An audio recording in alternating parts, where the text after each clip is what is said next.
19 तारखेला संत ज्ञानेश्वर महाराजांचा पालखी सोहळा जिल्ह्यामध्ये आगमन होते। धर्मपुरी येथे त्यांचं स्वागत होऊन पालखी पुढं तोंडल्या बोंडल्यापर्यंत मार्गस्थ होत आहे जिल्हा तालुक्यामधून। यामध्ये वारकऱ्यांच्या सुखसुविधेसाठी दोन्ही पालख्यांच्या संत तुकाराम महाराज पालखी आणि संत ज्ञानेश्वर महाराज पालखी यांच्या वारकऱ्यांच्या सोयीसुविधेसाठी 11 ठिकाणी जर्मन हँगरची सुविधा आपण देत आहोत त्यांना। यासोबतच या जर्मन हँगर मध्ये हिरकणी सुविधा, आरोग्य सुविधा या सुविधाही देत आहोत। यावर्षी पहिल्यांदाच महिलांकरता काय व्यवस्था असणार आहे त्या जर्मन हँगर? यावर्षी जर्मन हँगर मध्ये जर्मन हँगरच्या बाजूला ज्या ठिकाणी महिला आहेत, महिला विश्रांती घेणार आहेत, त्या ठिकाणी सकाळी आपण महिलांसाठी विशेषतः स्नानगृहाची सोय केलेली आहे। त्यामध्ये ज्ञानेश्वर माऊली पालखी सोबत प्रत्येक जर्मन हँगरच्या तिथं मुक्कामाच्या ठिकाणी 500 स्नानगृह असणार आहेत आणि संत तुकाराम महाराजांच्या पालखीच्या मुक्कामाच्या ठिकाणी 300 स्नानगृहाची सोय केलेली आहे। पाणी असेल, आरोग्याची सुविधा काय?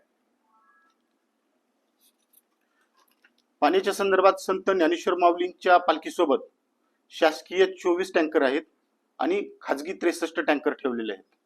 असे मिळून माऊलींच्या पालखीसोबत एकूण 87 टँकर पाण्याचे आहेत, शुद्ध पाण्याचे पिण्याचे। तुकाराम महाराज पालखींच्या सोबत शासकीय 21 आहेत आणि खाजगी 53 आहेत। असे एकूण 74 टँकर आपण तुकाराम महाराजांच्या पालखीसोबत ठेवलेले आहेत। सोपान काका पालखीच्या महाराजांच्या सोबत शासकीय 2 आहेत आणि खाजगी 9 आहेत। असे एकूण 11 टँकर ठेवलेले आहेत आणि चांगवटेश्वर महाराजांच्या पालखीसोबत खाजगी 3, म्हणजे असे टोटल एकूण तालुक्यामध्ये 175 टँकर आपण पिण्याचे पाण्याचे पालखीसोबत ठेवलेले आहेत। आरोग्याची काय सुविधा असणार? ॲम्ब्युलन्स किती आहे? यामध्ये पालखी महामार्गावरती आपल्या तालुक्यातल्या 6 PSC त्याच्यावर पालखी मार्गस्थ होते।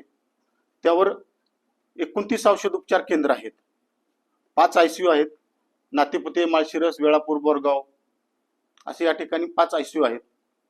उपजिल्हा रुग्णालय अकलूज, नातेपुते ग्रामीण रुग्णालय आणि माळशिरस ग्रामीण रुग्णालय या ठिकाणी 24 तास त्यासाठी सेवा पुरवली जाणार आहे।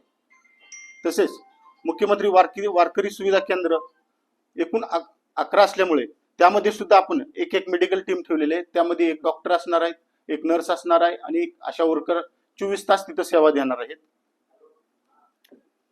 किती भाविक असतील असा आपला अंदाज आहे टोटली पाहिलं? कसं नियोजन केलं सगळं? किती लोकांचं नियोजन असणार?